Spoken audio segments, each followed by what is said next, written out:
I've been asked to talk about the role of musicals at CBC. And back when I was a teenager, I can remember that we, with Louise Rose on the piano, prepared the musical Joseph and the Amazing Technicolor Dreamcoat. I don't believe that we ever really had props or costumes, but we did prepare all of the music and we did sing it. I don't remember in what type of service or evening or how we put that together. In the mid-1980s, Steve Jones had suggested that we look at doing a musical with the youth, and Londi Turner had performed For Heaven's Sake when she was a youth, and so we worked on that with the youth at CBC at the time, including Ellen Spampanato. And we performed one evening. After that, the youth decided it had been so much work that they did not want to do one again. So we did not do another musical until the mid-1990s, when Kathy Staden came up with the idea of taking the children of the church and doing a musical. And so she talked to Londi Turner about doing the movement part of it. I got pulled in to help with the piano piece.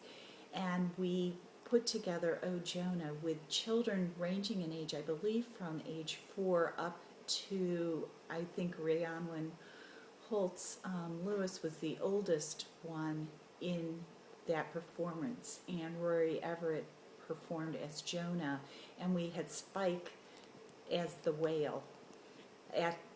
We did an evening performance, and B. Hallett actually played for the actual performance. After that, we started to do a musical once every 2 years. We did Daniel and the Lion's Den, we did David and Goliath, we did the Parables with Jesus, we did the Story of Ester. We then went off and did a more rock and roll one called Simon Says that was around the story of Jesus. And the last one that we did was Moses.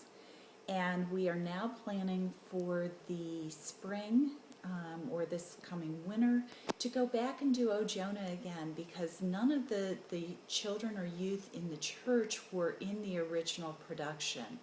My son Matthew, who's age 21, was actually 4 or 5 years old when we did Oh Jonah.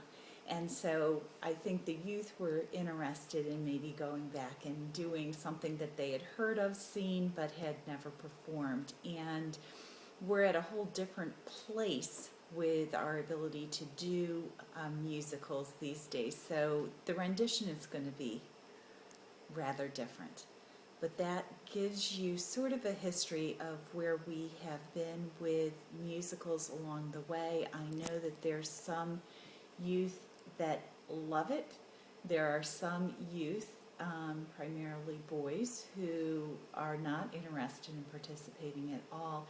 And so we've been able to have people hopefully choose for themselves how they want to do it. But I know, at least my children, when they were young, loved to be in the musicals with the older youth, because it was people that they could look up to, and it was an opportunity to have some time to be with them as well. Thank you.